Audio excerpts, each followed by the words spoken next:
بسم اللہ الرحمن الرحیم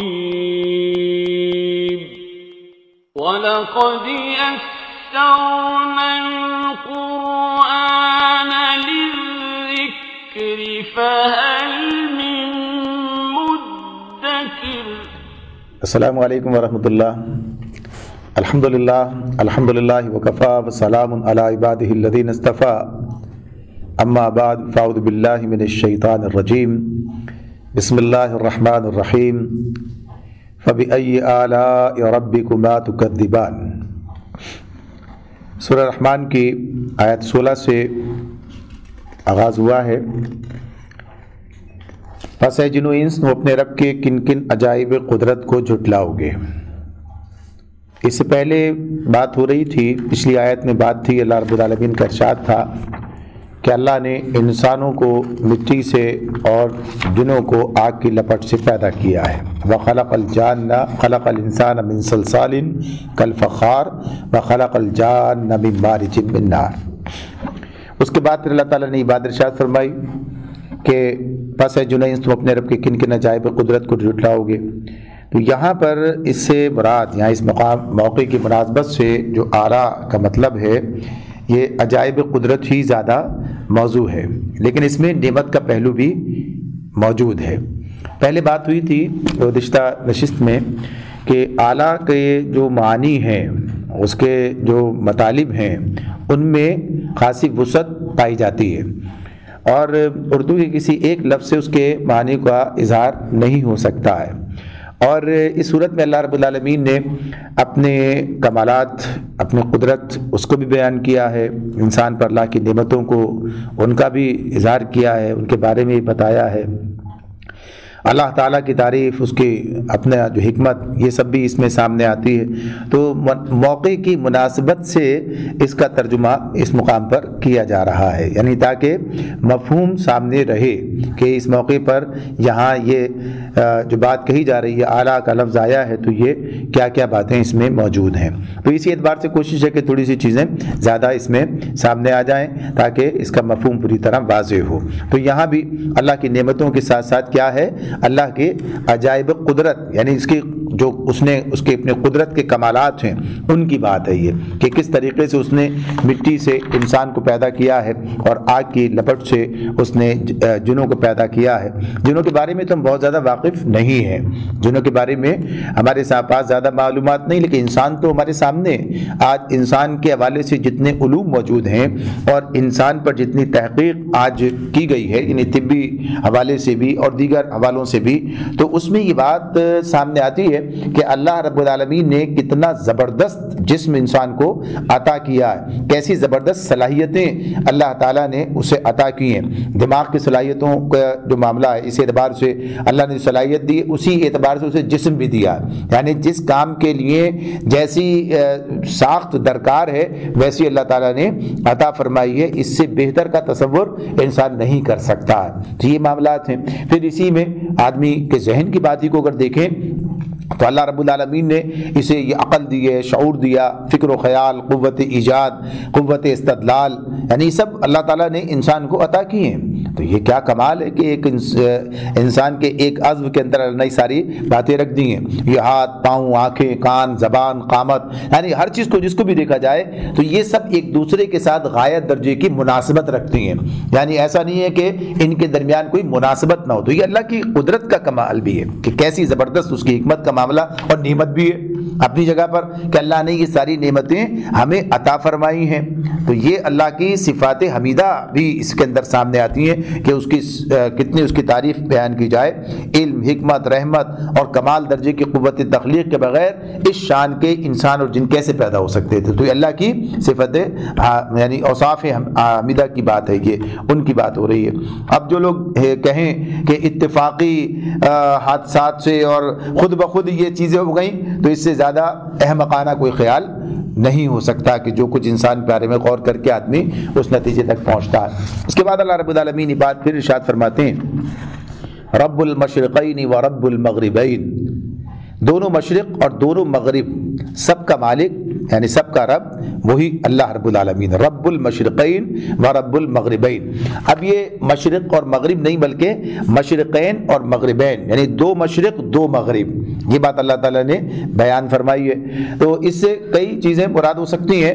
ایک تو سردیوں کے جب دن ہوتے ہیں تو جب چھوٹے سے چھوٹے دن اور گرمی کے بڑے سے بڑے دن، ان کے مشرق و مغرب بھی، یعنی ایک الگ زاویہ بنا کے سورج نکلتا ہے اور تھوڑے اس کے اندر اپنا چکر پورا کر لیتا ہے، یعنی تو اس اعتبار سے یہ بھی اپنی جگہ پر ہے کہ سردیوں میں اور گرمیوں کے اندر فرق ہوتا ہے۔ پھر اس کے علاوہ یہ بھی ہو سکتا ہے کہ زمین کے دونوں نصف کرے، یعنی جہاں ایک جگہ سورج غروب ہو رہا ہوتا ہے دوسری جگہ طلوع ہو رہا ہوتا ہے تو وہ اس کا مشرق ہو گیا۔ تو اس اعتبار سے یہاں جہاں پھر وہ طلوع ہو رہا ہے تو دوسری جگہ پر وہ غروب ہو رہا ہے، تو یہ دو مغرب دو مشرق کی بات اس اعتبار سے بھی سامنے آتی ہے۔ اور پھر یہ ساری اس اعتبار سے جو ہے اس میں یہ جو زاویے مختلف ہر دن کا معاملہ اسی اعتبار سے ہے۔ تو یہ جو نظام ہے یعنی جس میں اللہ تعالیٰ نے اب سورج آسمان پہ زمین ہے، تو اس میں جو مناسبت ہے کس طریقے سے اب اس سے دن و رات کا گھٹنا بڑھنا، موسموں کا بدلنا، سب حکمتیں ہی حکمتیں ہیں، سب اس میں قدرتیں ہی قدرتیں ہیں اور نعمتیں ہی نعمتیں ہیں۔ فَبِأَيِّ آلَاءِ رَبِّكُمَا تُكَذِّبَانِ، بس اے جن و انس تم اپنے رب کی کن کن قدرتوں کو جھٹلاؤ گے۔ یعنی اب یہ مشرق و مغرب میں کیا چیز آ گئی؟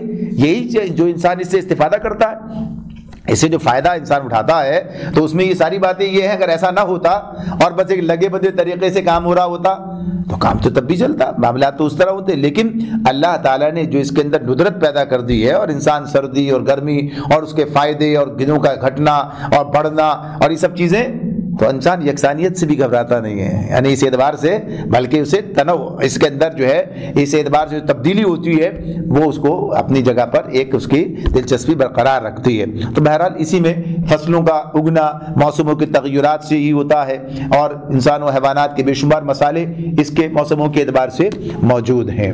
فرمایا اللہ تعالیٰ نے مرج البحرین یلتقیان، مرج البحرین یلتقیان بینہما برزخ لا یبغیان، دو سمندروں کو اس نے چھوڑ دیا کہ باہم مل جائیں، پھر بھی ان کے درمیان ایک پردہ حائل ہے جس سے وہ تجاوز نہیں کرتے۔ یعنی اس میں کیا ہے؟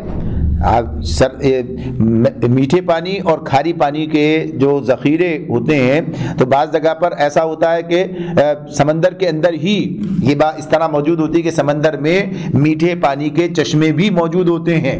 یہ بات تجربے میں لوگوں کے موجود ہے کہ کھاری پانی ہے اور اسی میں میٹھے پانی کا چشمہ بھی ہے اور وہاں سے لوگ میٹھا پانی حاصل کر رہے ہیں۔ یعنی یہ بات ہے، اپنی جگہ پر آپ کو ایسے رودادیں ملیں گی جس میں سمندر میں سفر کرنے والے بڑے بڑے ایسے جازران جن کا اپنی تجربات ہیں تو بتاتے ہیں کہاں سے انہیں پتا ہے کہ کہاں سے پانی لیتے رہے اور سب کچھ ہوتا رہا۔ پھر یہ بھی کہ جہاں پر سمندر کے اندر آ کر کوئی دریا گر رہا ہوتا ہے تو پھر ایک طویل فاصلے تک جو ہے وہ اس طریقے سے نظر آ رہا ہوتا ہے انہیں چیزیں۔ پھر کبھی کبھی یہ بھی ہوتا ہے کہ اوپر اور نیچے، یعنی ساری انسان کے تجربے کی باتیں، بظاہر پانی کے درمیان کوئی پردہ رکاوٹ حائل نہیں لیکن اس کے باوجود بھی اپنی جگہ موجود ہے، یہاں اس اعتبار سے ملتے نہیں ہیں۔ تو یہ اللہ کے کمالات ہیں اور اس کے فوائد انسان حیوان سب لوگوں کو پہنچتے ہیں۔ تو یہ اللہ کی قدرت کی بات ہو رہی ہے۔ تو آگے فرمایا فَبِأَيِّ آلَاءِ رَبِّكُمَا تُكَذِّبَانِ، بس اے جن و انس تم اپنے رب کی قدرت کے کن کن کرشموں کو جھٹلاؤ گے۔ یعنی سمندر سے جو یہ پانی میٹھے اور گھاری کی بات ہوئی، آگے فرمایا یخرج منہما اللؤلؤ والمرجان، ان سمندروں سے موتی اور مونگے نکلتے ہیں۔ تو یہ جو مرجان کا لفظ ہے اس سے مراد چھوٹے موتی ہیں اور اس میں عربی میں مونگوں کا لفظ اس کے لیے استعمال ہوتا ہے۔ اس میں اللہ رب العالمین نے اسی اعتبار سے یہ بات کہی ہے کہ موتی اور مونگے دونوں، تو یہ اس میں اللہ نے بتایا کہ سمندروں سے نکلنا بنیادی طور پر اللہ کی نعمتوں کا ذکر ہے۔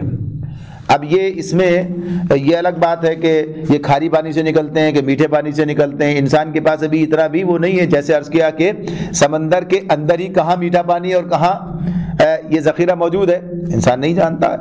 اور یہ بات ممکن ہے کہ اس طرح سے اللہ کا جو نظام ہے اس سے اعتبار سے نکلا کرتے ہوں، تو یہ بتا دیا گیا کہ بہرحال یہ نکلتے ہیں۔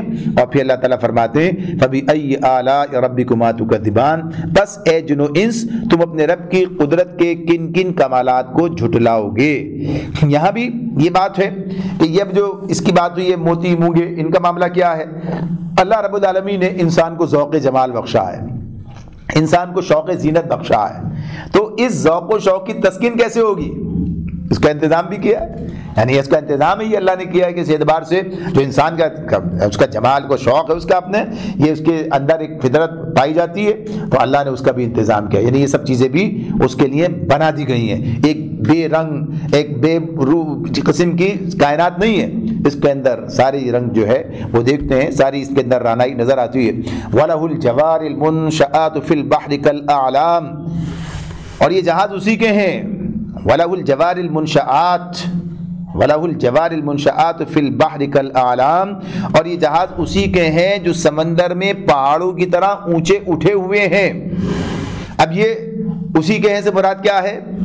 یعنی یہاں جو بات ہو رہی ہے اس اعتبار سے کہ یہ اسی کی قدرت سے بنے ہیں، یعنی اللہ رب العالمین ہی نے وہ چیزیں پیدا کی ہیں جن سے یہ جہاز بنائے جاتے ہیں، پھر اللہ تعالیٰ نے ہی وہ نظام بنایا ہے، سمندر میں وہ قانون ودیت کر دیا ہے جس کی بنیاد پر یہ جہاز سمندر میں کھڑے ہوئے ہیں اور سمندر میں سفر کرتے ہیں، اور وہ کہیے کہ انتہائی وزنی چیزیں لے کر اور سمندر کے اندر انسانوں کے وفات کے لیے، ان کے فائدے کے لیے ان کا سفر جاری رہتا ہے۔ تو یہ کس کا؟ اللہ کا کمال ہے، یعنی ان کا بنانے کی جو اللہ نے انسان کو سمجھ دی، عقل دی، انسان کو جو اللہ نے ودیت کر دیا اس کا علم، یہ اپنی جگہ پر، اور اسی کے ساتھ ساتھ یہ بات کہ کیسے یہ کام ممکن ہو، اس کو بھی اللہ نے پانی کے ان قاعدوں اور قوانین کا پابند بنایا۔ یہ اللہ کا کام ہے، یہ انسان کا معاملہ اس اعتبار سے نہیں ہے۔ تو اسی لیے اللہ تعالیٰ پھر آگے کہتے ہیں فَبِأَيِّ آلَاءِ رَبِّكُمَا تُكَذِّبَانِ، یعنی اپنے پس اے جن و انس تم اپنے رب کے کن کن احسانات کو جھٹلاؤ گے۔ اب یہاں احسان کہا تو کیوں؟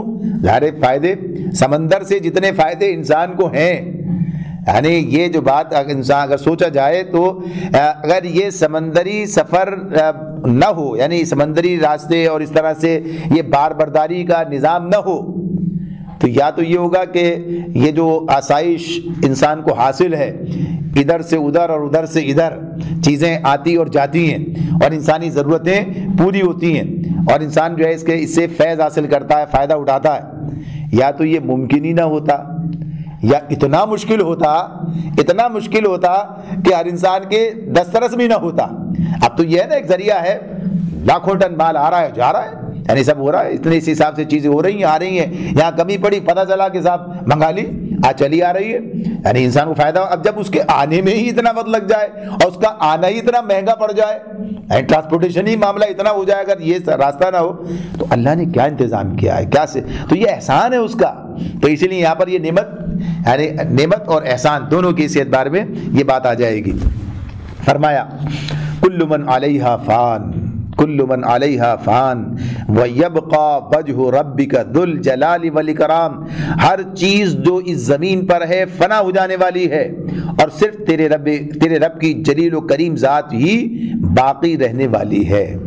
اب یہ جو بات یہاں پر اللہ تعالیٰ نے بتائی ہے کہ اب یہ جو حقیقت یہاں پر واضح کی جا رہی ہے، جو انسان دنیا جس کے اندر وہ رہتا ہے اور جو نعمتیں اس کو حاصل ہیں اور خود اس کی اپنی ذات، ہر اس کا اپنا کل من علیہ کل، جب اللہ تعالیٰ یہ بات کہتے ہیں ہر چیز ہی فانی ہے، ہر چیز فانی، یعنی کسی کو بقا نہیں ہے، کوئی ایسا معاملہ نہیں، کوئی فرد ہو یا سامان ہو یا اختیار، کوئی بھی چیز ہو کہ جو لازوال ہو۔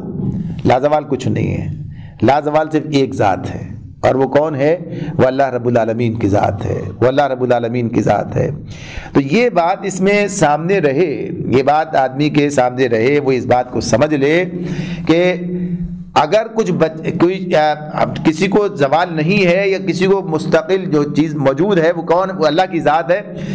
دوسرے مقام پر کہا، یہاں تو یہ بات اس اعتبار سے ہے کہ جنہوں ان سے مخاطب ہو کر اللہ تعالیٰ کہتے ہیں باقی، اسی قرآن مجید میں اللہ تعالیٰ کہتے ہیں کل شیء ہالک الا وجہ، ہر چیز کو ختم ہو جانا ہے، ہر چیز کے لیے ہلاکت ہے سوائے اللہ رب العالمین کی ذات کے، یعنی آسمانوں کی مخلوقات جو بھی ہیں یہ سب اللہ تعالیٰ کا نظام ہے، سب اللہ نے یہ بات بتا دی ہے۔ تو اس اعتبار سے یہاں پر بتا دیا کہ یہ جو معاملہ ہے یہ اسی طرح کا ہے کہ ایک انسان جو خود فانی ہے، اس کے وسائل فانی ہیں، اس کا اقتدار فانی ہے، اور اس فنا کے گھاٹ چڑھ جانے والے کو اگر یہ زوم ہو جائے کہ وہ لوگوں پر حکمرانی یعنی خدا بن بیٹھے ان کا، یعنی کام کرے، تو کتنا کیا ہے، آج ہے کل نہیں ہوگا۔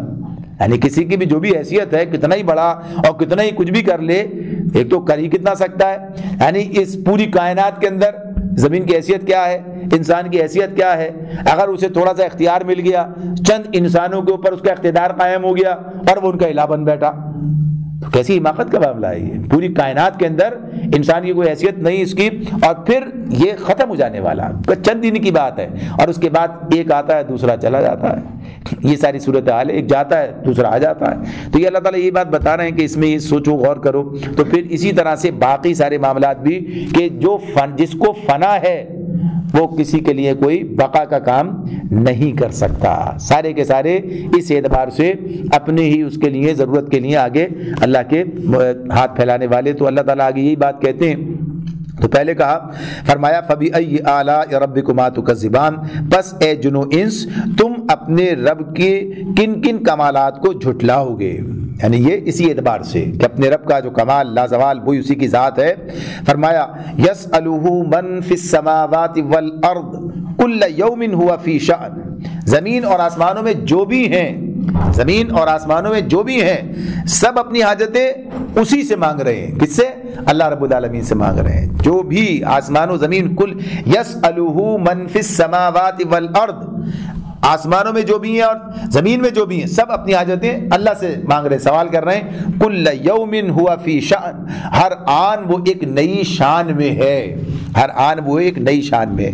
یعنی اب اس میں جو بات ہمارے سامنے آتی ہے، یعنی اللہ رب العالمین کی کار فرمائی اور پوری کائنات، یعنی جو ہمارے سامنے دنیا کی بات اگر ہم دیکھیں تو دنیا میں بیک وقت کتنے لوگ اللہ کو پکار رہے ہیں، یعنی بیک وقت دنیا میں کتنے لوگ اللہ کو پکار رہے ہیں، اور بیک وقت اللہ تعالیٰ کتنے لوگوں کی پکار کو سن رہا ہے، اور بیک وقت اللہ تعالیٰ کتنے لوگوں کی ضرورتیں پوری کر رہا ہے، اور کہیں کوئی پیدا ہو رہا ہے، کوئی مر رہا ہے، یہ سب اللہ کے حکم سے ہو رہا ہے نا۔ یعنی کسی کو جلا رہا ہے، کسی کو مار رہا ہے، کسی کو اٹھا رہا ہے، کسی کو گرا رہا ہے، کسی کو شفا دے رہا ہے، کسی کو بیماری دے رہا ہے، یعنی سب کچھ ہو رہا ہے نا کائنات کے اندر۔ کون کر رہا ہے؟ اللہ رب العالمین۔ ہر آن وہ ایک نئی شان، یہ جو بات ہے نا کل یوم ہوا فی شان، ہر آن وہ ایک نئی شان میں ہے، یعنی ہر چیز اس کے ذات سے ظہور ہو رہی ہے کہ سب چیزیں یہ ہو رہا ہے، سارے کے سارے معاملات بے حد و حساب، چیزیں نئی نئی وضع اور اوصاف کے ساتھ پیدا ہو رہی ہیں، اور دنیا کبھی ایک حال پر نہیں رہتی، ہر لحظے اس کے حالات بدلتے رہتے ہیں۔ تو اللہ رب العالمین یہ سارے کام کر رہا ہے۔ تو یہی بات ہے اس کی کہ کل یوم ہوا فی شان، کہ وہ ہر آن ایک نئی شان میں ہے، اور ہر ایک اسی کے آگے اپنے ضرورتیں جو ہے وہ رکھتا ہے، اور اسی کے آگے اپنے حالات، اپنے معاملات اسی کے آگے رکھتا ہے۔ فَبِأَيِّ آلَاءِ رَبِّكُمَا تُكَذِّبَانِ، پس اے جنو انس تم اپنے رب کی کن کن صفات حمیدہ کو جھٹلاؤ گے۔ اب یہاں پر یہ اعلیٰ کا مطلب یہ بیان کر دی صفات حمیدہ، یعنی اللہ کی یہ اوصاف ہے نا جن کی جتنی تعریف کی جائے کم ہے، کیسے اللہ یہ کام کر رہا ہے۔ اب اس کے مقابلے میں یعنی جب جھٹلانا کیا ہے اس کا، اپنے رب کی کن کن اوصاف صفات حمیدہ کو جھٹلاؤ گے، اس اعتبار سے جو بات ابھی دو آیات گزری، جس میں ایک تو یہ بات آ گئی، اس میں کل من علیہا فان، ہر ایک فانی ہے، وَيَبْقَى وَجْهُ رَبِّكَ ذُو الْجَلَالِ وَالْإِكْرَامِ، صرف اللہ رب العالمین کی ذاتی باقی رہنے والی ہے، یہی بات آ گئی۔ اور دوسری بات یہ آ گئی کہ يَسْأَلُهُ مَنْ فِي السَّمَاوَاتِ وَالْأَرْضِ، آسمان و زمین میں جو بھی ہیں سب اسی سے سوال کر رہے ہیں۔ كُلَّ يَوْمٍ هُوَ فِي شَان، اور ہر آن وہ ایک نئی شان کے اندر ہے، یعنی یہ ساری چیزیں اس سے ظہور پذیر ہو رہی ہیں، سارے معاملات ہو رہے ہیں۔ اب اس سب کے بعد اگر کوئی اللہ کا شریک ٹھہراتا ہے، کسی کو اللہ کا شریک ٹھہراتا ہے، تو اس کا کیا مطلب ہے؟ کہ وہ اللہ تعالیٰ کی صفات حمیدہ کی تکذیب کر رہا ہے۔ اور یہ بات واضح رہنی چاہیے کہ جو بھی کسی بھی نوعیت کا شرک کرتا ہے، جو بھی کسی بھی نوعیت کا شرک کرتا ہے، جب دیکھیں تو یہ بات سامنے آئے گی کہ دراصل وہ اللہ تعالیٰ کی کسی نہ کسی صفت کا جو ہے وہ انکار کر رہا ہے، اس کی تکذیب کر رہا ہے۔ یعنی اگر کوئی کہے کہ فلاں کی وجہ سے میری بیماری دور ہو گئی، تو اس کا مطلب یہ ہے کہ اللہ شافی نہیں بلکہ وہ حضرت شافی ہے جس نے شفا دی ہے۔ یعنی اگر کسی نے کسی کے نظر کرم سے، کسی کی عنایت سے کسی کا کوئی کام بنا ہے، تو اس کا مطلب یہی ہے کہ وہ سمجھتا ہے کہ یہ کرتے ہیں اللہ نہیں کر، اللہ کے معاملے میں، اللہ کے مقابلے میں، یا یہ کہ کوئی آدمی یہ کہے کہ اس کا کاروبار، معاملہ، جتنی بھی چیزیں، یا اس اعتبار سے بھی کہے کہ اللہ سے لے کر دینے والا وہی ہے، اللہ سے لے کر دینے والا، تو اس معاملے میں بھی پھر اس کا مطلب کیا ہوگا کہ انسان ظاہر ہے کہ جب کسی سے کہیں گے تو کہے گا نا، وہ اگر وہ دنیا میں موجود ہی نہیں ہے جن کے بارے میں یہ تصور ہے، تو وہ سمیع بھی ہے، جو سن، یعنی جس کے بارے جو کرا رہا یہ کام، تو وہ سمیع ہے، وہ بصیر ہے، وہ عالم الغیب ہے، وہ فاعل مختار ہے، وہ قادر و متصرف ہے، یعنی الوہیت کے سارے اوصاف یہ تو اللہ کے ہیں۔ جب یہ بات ہوتی ہے کہ توحید کیا ہے، یعنی جن صفات سے اللہ متصف ہے کوئی ان صفات کا حامل نہیں ہے، کوئی ان صفات کا حامل نہیں ہے، یعنی جس حوالے سے وہ اللہ کے لیے، کچھ تو اللہ ہی کے لیے خاص ہیں، کچھ تو بالکل ہی اللہ کے لیے خاص ہیں اور اس کے اندر کسی کا کوئی دخل نہیں ہے، یعنی تخلیق اللہ کی ہے، یعنی اللہ کی ہے۔ یہ بات ہے کہ اولاد دینا اللہ کا کام ہے، یہ اللہ ہی ہے۔ اللہ یبسط الرزق لمن یشاء ویقدر، رزق کا کمی اور بیشی یہ سب اللہ کے اختیار میں، یہ اللہ تعالیٰ خود کہتا ہے۔ اب اس کے اندر کوئی کسی کا عمل دخل نہیں ہے۔ اللہ کی صفت رحم ہے، ہاں اس میں انسان کو داخل کیا، لیکن ویسے نہیں۔ تو کیا بتایا نبی صلی اللہ علیہ وسلم نے؟ اللہ رب العالمین نے اپنی رحمت کے 100 حصے کیے تو ایک حصہ ساری مخلوق میں، ساری مخلوق کے اندر، صرف انسان نہیں، ساری مخلوق، اور 99 حصے اللہ کے پاس کوئی۔ تو اس اعتبار سے، اور پھر صرف یہ اتنا ہی نہیں بلکہ رحمان ہے، رحمان تو اسی کے لیے خاص ہے، اور یعنی اسی کے ساتھ ساتھ آگے یہ بات آتی ہے، تو اسی میں کہا کہ وہ ایک حصہ جو ہے اسی پر ایک جانور بھی اپنے بچے پہ سے کھر اٹھا لیتا ہے، یعنی اس کے ساتھ جو وہ مہربانی کا معاملہ کر رہا ہوتا ہے جو اللہ نے اس کی فطرت میں رکھا۔ تو غرض یہ کہ جب یہ کوئی بات کہتا ہے اس کی وجہ سے، اس کی وجہ سے، ایسے اور ایسے، تو ایک تو یہی سمجھتا ہے کہ وہ سنتا ہے، وہ سمجھتا ہے سارے دنیا میں جہاں جہاں جو بھی کچھ، اس کا اختیار بھی ہے، اس کا اقتدار بھی ہے، اس کے اپنے معاملات بھی ہیں، قادر و متصرف بھی ہے، کہہ بھی رہے ہوتے ہیں لوگ اس اعتبار سے۔ تو یہ کیا ہے؟ اپنے رب کی صفات حمیدہ کو جھٹلانا ہے۔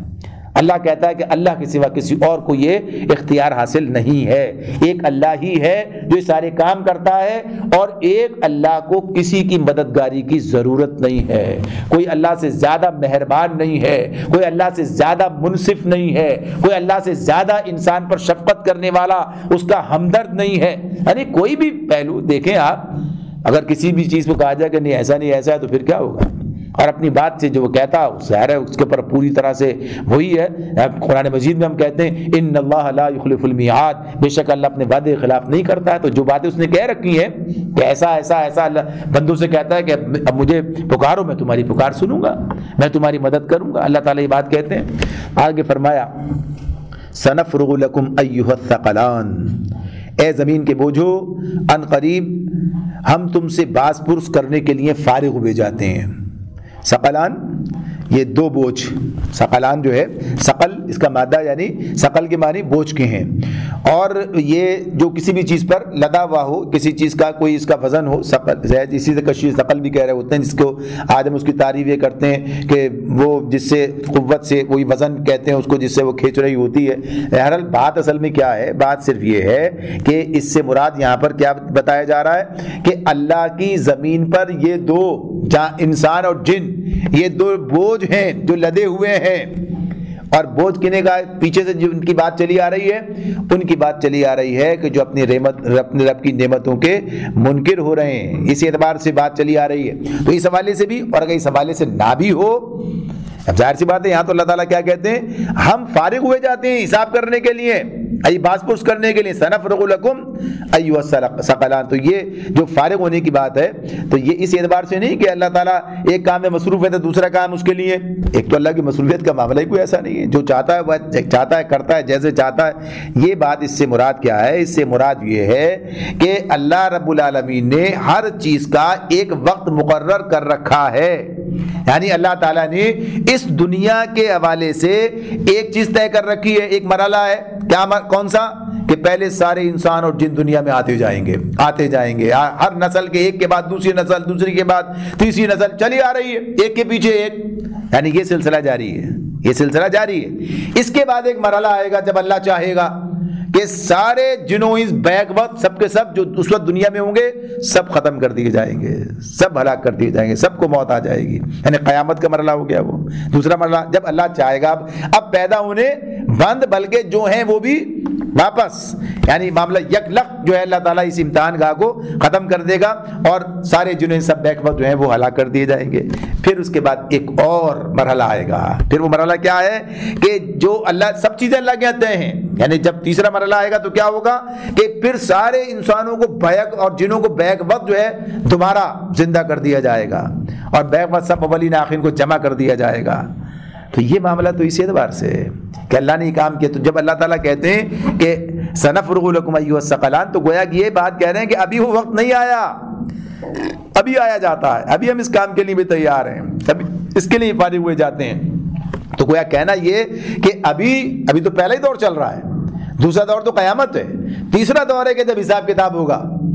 تو ظاہر سی بات ہے کوئی کہے کہ اب یہ ہو جائے تو کسی کہنے سے تھوڑی ہوگا۔ تو اللہ رب العالمین یہ بتا رہے ہیں کہ یہ کام اس کے اپنے وقت پر ہوں گے، ایک وقت ابھی تو بھیجے جا رہا ہے، یعنی اس کا اختیار ہے، کوئی اس میں رکاوٹ نہیں ڈال سکتا، کوئی اس کو تبدیل نہیں کر سکتا، کسی ایک کہنے سے کوئی بات ہو نہیں سکتی، اللہ اپنے منصوبے کے مطابق کام کر رہا ہے۔ تو یہ چیز بتائی تو کہا فبأي آلاء ربكما تكذبان، یعنی جب یہ حساب کتاب ہوگا تو پھر اللہ دیکھ لے گا کہ تم اپنے رب کے کن کن احسانات کو جھٹلاتے ہو، یعنی جب یہ سب کچھ سامنے آ جائے گا پھر کس کی مجال ہوگی جھٹلائے؟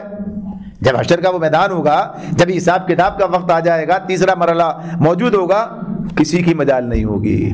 یا معشر الجن والانس، یا معشر الجن والانس ان استطعتم ان تنفذوا من اقطار السماوات ان تنفذوا من اقطار السماوات والارض فانفذوا لا تنفذون الا بسلطان۔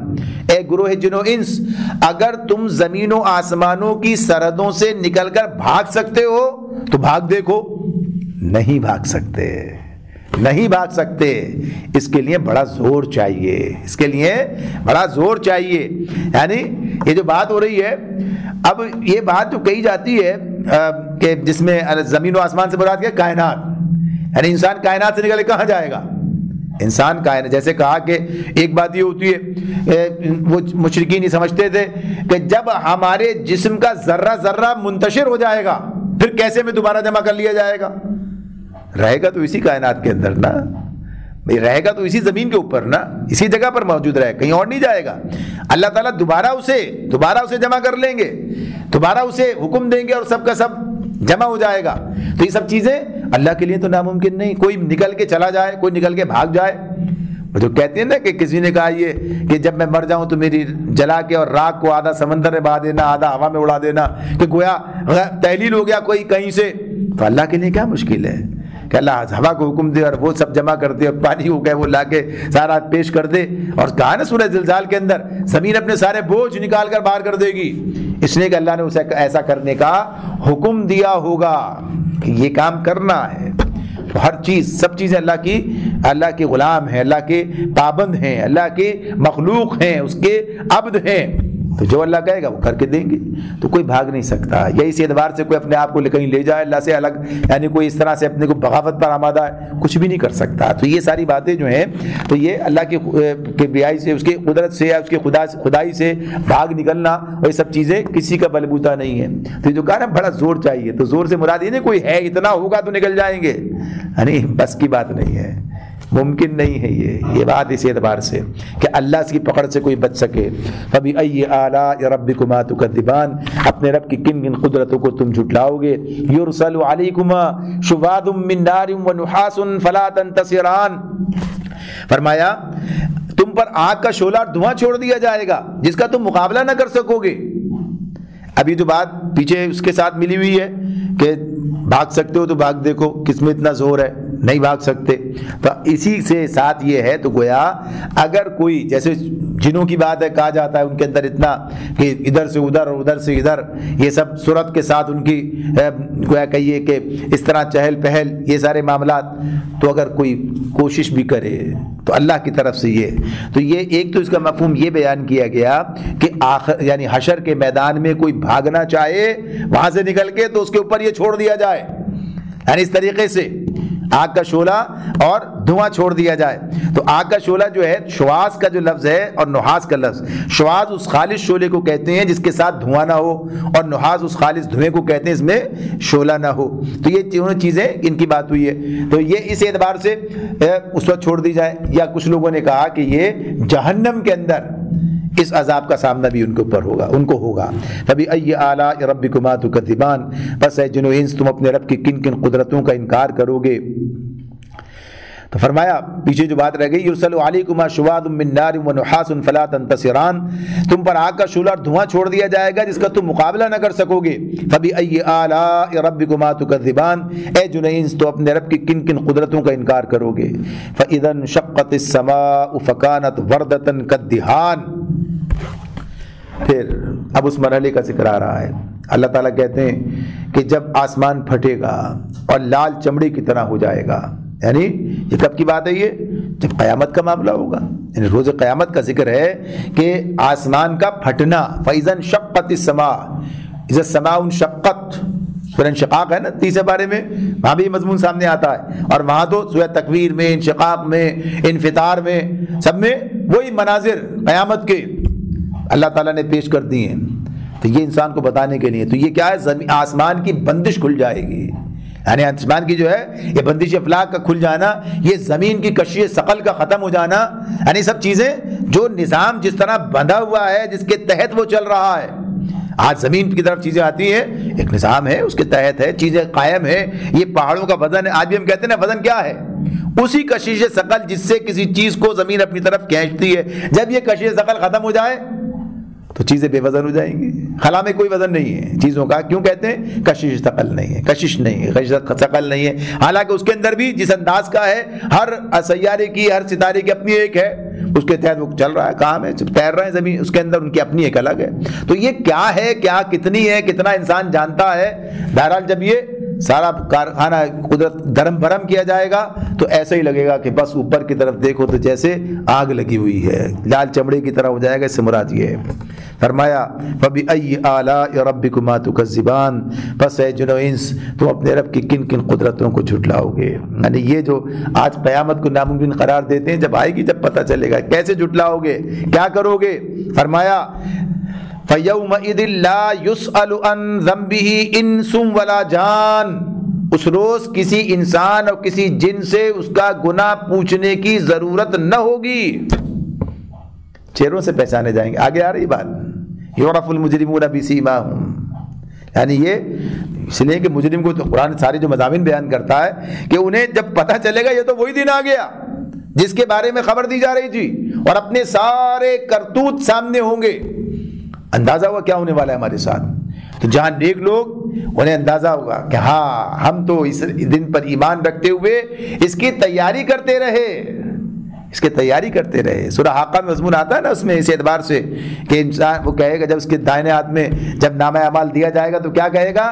میں سمجھتا تھا, میں جانتا تھا کہ مجھے ایک دن میرا نامہ اعمال ملنے والا ہے, میرا حساب ہونے والا ہے, لہذا اس کی تیاری کی تھی.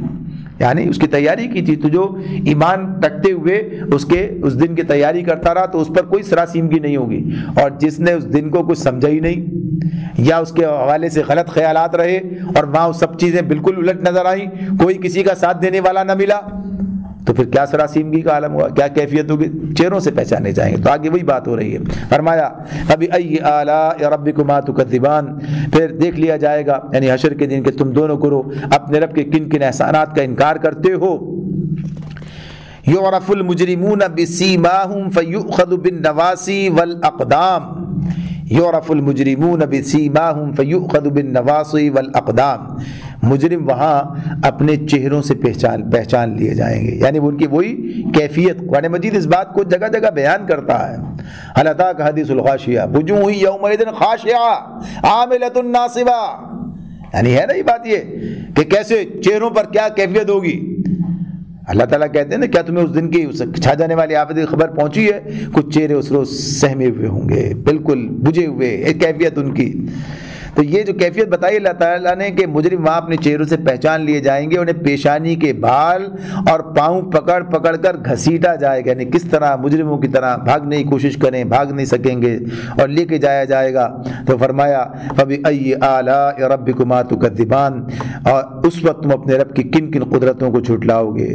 اور پھر هَذِهِ جَهَنَّمُ الَّتِي يُكَذِّبُ بِهَا الْمُجْرِمُونَ، اللہ تعالیٰ فرمایا گیا اس دن یہ بات یہ آ رہی سامنے، هَذِهِ جہنم، یہ وہی جہنم ہے، هَذِهِ جہنم، یہ وہی جہنم ہے، الَّتِي يُكَذِّبُ بِهَا الْمُجْرِمُونَ، جس کو مجرمین جھوٹ قرار دیتے تھے، جھٹلا دیتے، کوئی نہیں ہے، سب ایسے ہی ہے۔ اب سامنے ہوگی کیا کریں گے؟ یہ ہے وہ جہنم جس کا ذکر تمہارے سامنے کیا جاتا تھا اور تم سن کے نہیں دیتے تھے، تم سمجھتے تھے ایسے ہی کہا جا رہا ہے، خواہ مخواہ بات ہو رہی ہے، خواہ مخواہ انذار کو تم نے ایک مذاق سمجھ لیا تھا۔ تو کیا کہا؟ ہذہ جہنم، یہ ہے وہ جہنم، التی یکذب بها المجرمون، جس کو مجرمین جھوٹ قرار دیا کرتے تھے۔ یطوفون بینہا وبین حمیم آن، اس جہنم اور کھولتے ہوئے پانی کے درمیان وہ گردش کرتے رہیں گے، یعنی پیاس کے مارے پھنکارے ماریں گے، جائیں گے تو وہ گرم پانی، حمیم یعنی جو مائع حمیم کی بات ہے، یعنی گرم پانی ہے، اس میں سے پیاس بھی نہ بجھے اور اس کیفیت سے، لیکن ظاہر ہے کہ جہنم کے اندر، اس آگ کے اندر کیا کہ پھر بعد جائیں گے، آئیں گے، یعنی اسی کے اندر سارا اس کا کام ہوگا۔ تو اللہ تعالیٰ کہتے ہیں اسی کے درمیان وہ گردش کرتے رہیں گے۔ فَبِأَيِّ آلَاءِ رَبِّكُمَا تُكَذِّبَانِ، پھر اپنے رب کی کن کن قدرتوں کو تم جھٹلاؤ گے۔ یہ بات اللہ رب العالمین نے جہاں پر ہمارے سامنے رکھ دی ہے، اور اس پر یہ مضمون مکمل ہو جاتا ہے، یعنی ایسے ان لوگوں کا کہ جنہوں نے اپنے رب کی نافرمانی کی، اس اللہ کے احکامات کو، اس کی باتوں کو سمجھ کے نہیں دیا، جھٹلایا، اس پر یقین نہ کیا، رسول جو باتیں ان کے سامنے رکھتے رہے وہ اس کا مذاق ہی اڑاتے رہے۔ تو بہرحال اللہ تعالیٰ بتاتے ہیں کہ ایک وقت ایسا آئے گا، اور اس کے اندر جنوں اور انسانوں دونوں کو مخاطب کر کے اللہ تعالیٰ یہ بات بیان کرتے ہیں کہ دیکھو اس وقت کے حالات اور معاملات کیا کر سکو گے۔ تو انسان کے لیے یہی بات ہے کہ آج سمجھے اور اپنے آپ کو جہنم سے بچانے کی فکر کرے، اور جنت کی طرف جانے کی بات کہ اگلی آیات میں انہی کی بات ہے۔ اللہ رب العالمین ہمیں سمجھنے اور عمل کرنے کی توفیق عطا فرمائے۔ وآخر دعوانا ان الحمد للہ رب العالمین۔